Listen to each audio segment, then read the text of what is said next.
भारत का डेटा बहुत ही सुदृढ़ कानूनी स्वरूप में है। Digital personal data protection act के तहत है। बहुत सारी चीजें जो भारत के जितने भी सेंसिटिव सेक्टर्स हैं उनके सबके अपने अपने रेगुलेशंस हैं और इस तरह के आरोप लगाने से पहले चीजों को ऑथेंटिकेट करना चाहिए। देखो, इस जो रूल्स, जो procedure and conduct of the rules है लोकसभा का और राज्यसभा का अलग अलग है। इस रूल के आधार पर जो रूल्स तो हम आने के बाद या ओम बिरला जी आने के बाद ये रूल्स नहीं बने हैं, ये रूल्स पहले से है। ये रूल्स जब इस देश में संविधान रचाया गया, when the constitution was written, from those days rules are there. वो रूल्स के आधार पर किसी के ऊपर वो एलिगेशन लगाते हैं तो ही हैज टू ऑथेंटिकेट। ये ऑथेंटिकेट करने के लिए मैं ऑथेंटिकेट करता हूं, ये बोलने से ऑथेंटिकेशन नहीं होता है।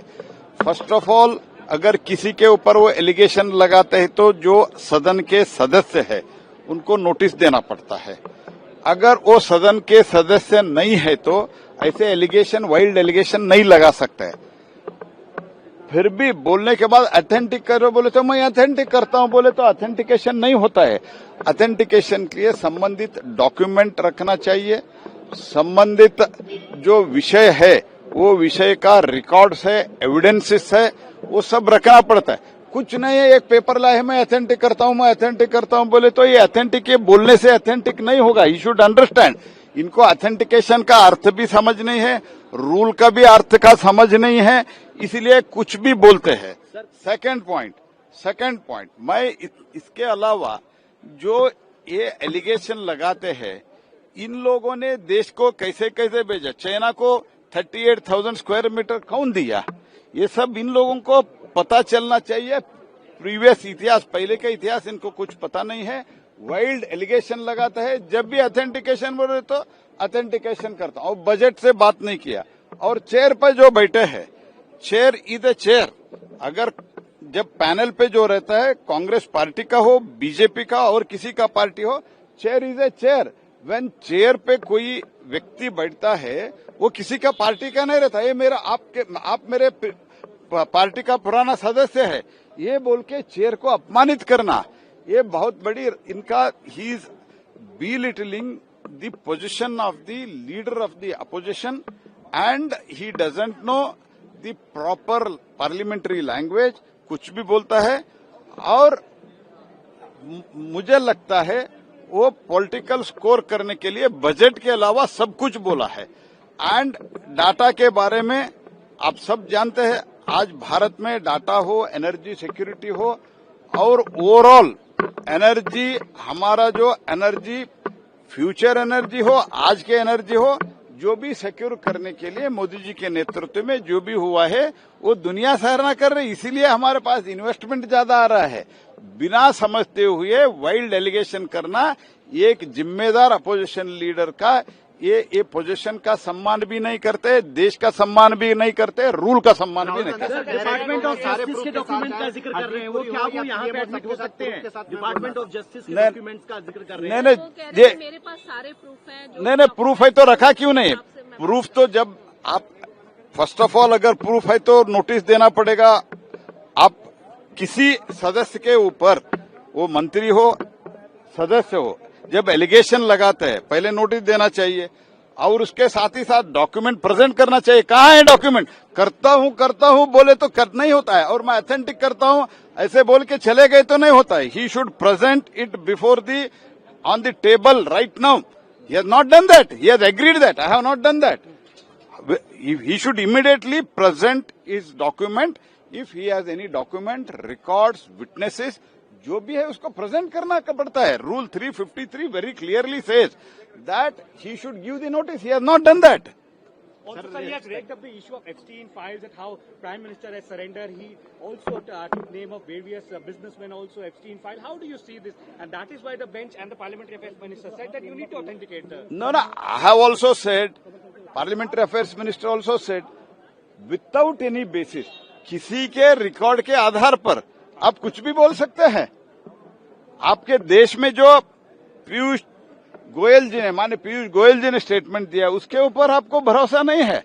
और जो भी आज भी क्लैरिफिकेशन आया है, जो कल इन लोगों ने एलिगेशन लगाया था, उसके ऊपर आपको भरोसा नहीं है।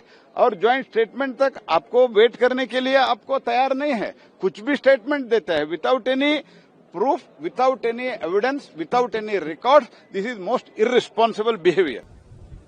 राहुल गांधी जी नासमझ हैं, ये तो हमने पहले से ही देखा है उनके राजनीतिक सोच में और कार्य में। लेकिन इतने बेसमझ हैं कि कैसे भारत ने अपने हितों की रक्षा की, कैसे भारत ने अपने किसानों को सुरक्षित रखा,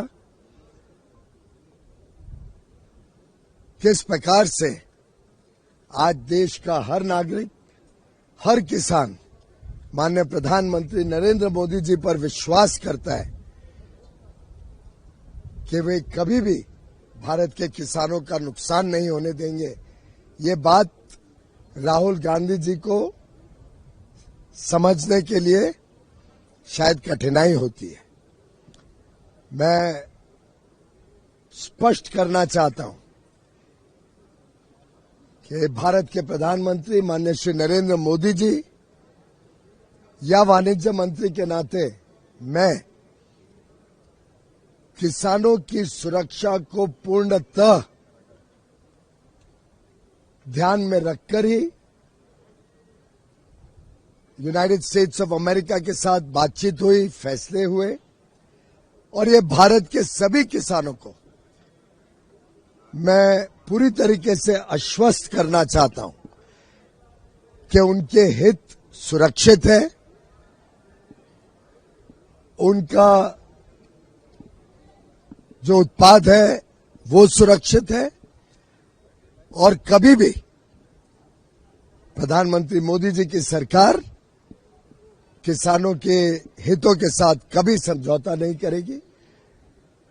भारत का किसान भी सुरक्षित है और भारत भी विकसित भारत के पाथ पर तेजी से आगे बढ़ रहा है। बहुत बहुत धन्यवाद। जब भी बोलेंगे बेफजूल आरोप लगाएंगे, बेबुनियाद शर्मीले आरोप लगाएंगे, जिससे सदन की गरिमा कम होती है और उनके विपक्ष की नेता की भी गरिमा कम होती है। पहले एक बात राहुल गांधी जान लें, नरेंद्र मोदी की अगुवाई में भारत किसी के आगे भी झुकेगा नहीं। राहुल गांधी जी, आपकी सरकार में शर्मल शेख हुआ था ना, आपके सरकार में मुंबई आतंकवादी घटना हुई थी ना, आपकी हिम्मत हुई थी क्या कुछ करने की? तो क्या बोलते हैं?